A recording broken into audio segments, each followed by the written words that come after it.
on KK and Chris. I would keep that one. Ooh, the federal Yeah, RICO I'm about to drop on Chris and Kim is about to be crazy. The feds is coming. It's nothing I can do about it. It's worse than Diddy. That's Kim Kardashian's ex Ray J off camera, sharing a vague but wild warning to the reality star and her momager on a live stream this week.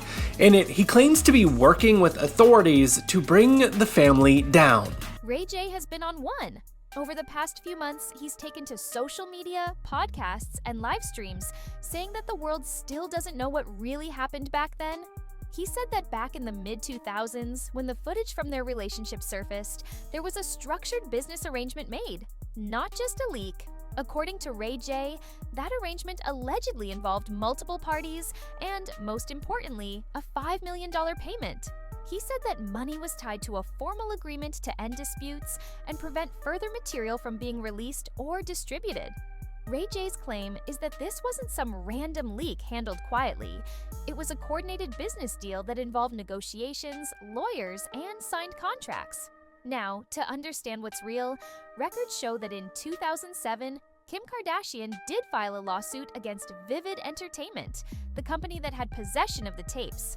That case was resolved out of court, and reports at the time, including documents from TMZ and later verified by the Los Angeles Times, confirmed that Kim reached a settlement valued at approximately $5 million.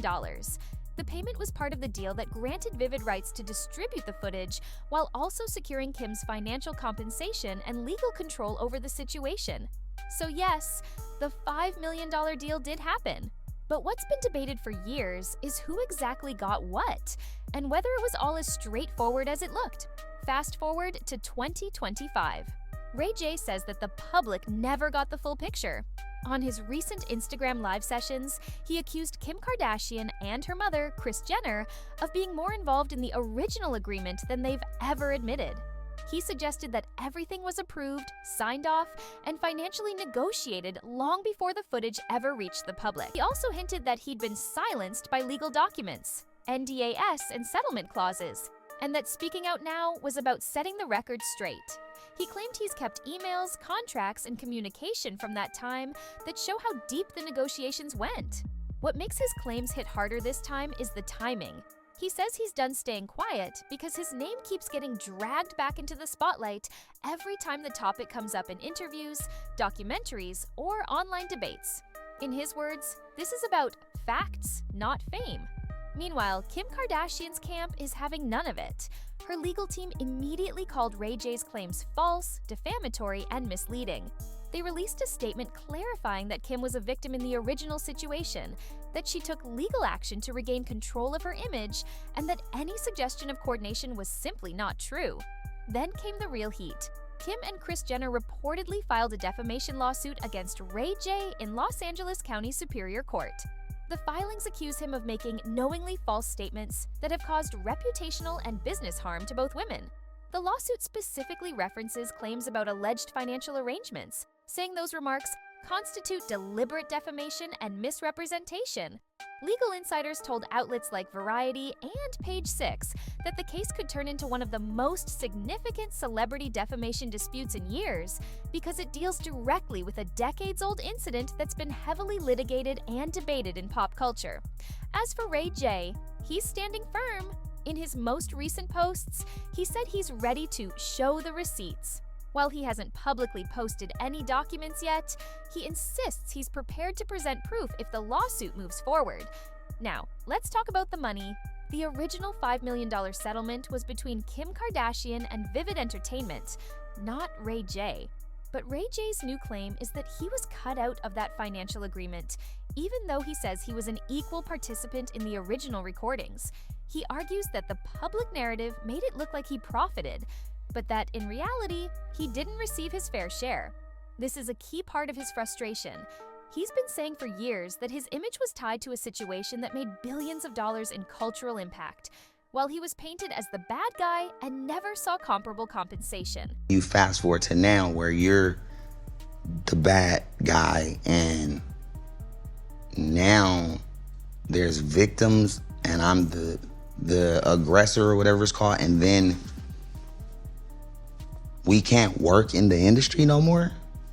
we can't do Dancing with the Stars and America's Got Talent, and all those Dina Cat shows that they bring me on. Somebody makes a call and then they say, Ray, we can't have you on, but keep the money. Wow. That frustration has now evolved into legal and public statements claiming financial exploitation.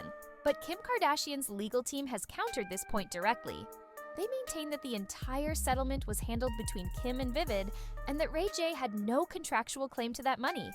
They also pointed out that if Ray J did have evidence of separate financial arrangements, he could have presented them long ago during previous disputes. Now, after all this, the Kardashians' argument is, this story has been closed for years, legally and financially. Any new claims are an attempt to rewrite history. But fast forward this new legal situation that happened after Ray J made his live stream accusations, Kim's team filed for an injunction. Essentially, a court order asking him to stop making any more public claims until the defamation case is resolved. The filing included language about harassment through digital media, citing how his videos had been reposted across platforms and were creating new waves of misinformation. Ray J's attorney responded, saying that his client has the right to speak on his own experiences and defend his name after decades of false assumptions. So now, we're looking at two major things happening in real time. 1. A defamation case that could determine whether Ray J's statements cross the line between opinion and false accusation. And 2. A potential countersuit being discussed by Ray J's team for what they claim is a pattern of public misrepresentation about him over the years. That's not confirmed yet, but reports say his lawyers are preparing to file something if the Kardashians' case moves forward. Another layer here is business impact. For Kim Kardashian, this situation comes at a time when her brand Skims is expanding globally and her image as a serious entrepreneur and advocate for criminal justice reform is front and center. Having these old allegations resurface in such a public way is a major distraction. For Ray J, on the other hand, it's become part of his public identity.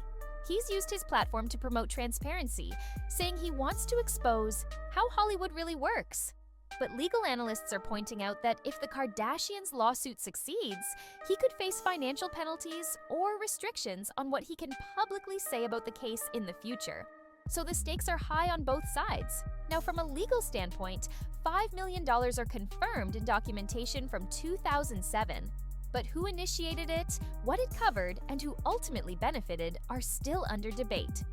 Here's Ray J talking about how that lie detector test was fake. Like John Rogan. Google, what his name? Grogan. John Grogan.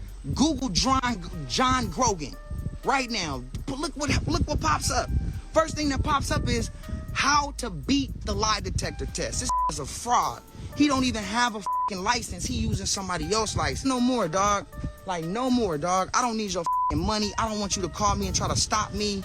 Like, I want to sue you. I want to sue every network. I want to sue the dude that did the lie detector test, the host, because the host didn't know. He doing what he thought was facts. Ray J says it was a hush payment.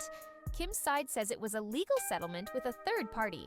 Both agree that it ended the original dispute, but not the narrative. As of October 2025, court filings show that both parties are preparing for preliminary hearings. No trial date has been set yet, but insiders expect the case to move forward early next year. Ray J's lawyer has requested that the proceedings be public, saying transparency will prove his client's side. Kim's team, on the other hand, has filed for privacy protections, citing personal and family concerns.